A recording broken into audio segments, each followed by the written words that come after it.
எடுத்து மணல் எடுத்து உப்பு கடல் நீர் எடுத்து நேத்து வர கட்டி வச்ச கோட்டை இன்று காத்தடிச்சு கலஞ்சுதான் போச்சே. ஆத்து நீர் நுரையாச்சே, அவள் சொந்தம் அவமான கரையாச்சே.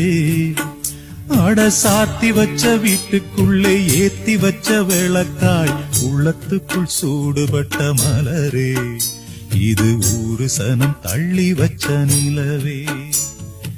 கண்ணீரின் திரைக்குள் கட்டாய சிறைக்குள் பூட்டி அடைச்சு வச்ச பாசம், விதி போட்டு நடத்தி வரும் சோகம். போயாத புயலாலே தூங்காமல் போராடும் அலை மேலே, மனம் தாங்காத சுமையுடன் தள்ளாடி தள்ளாடி கரைதனில் தேடுதொரு படகு.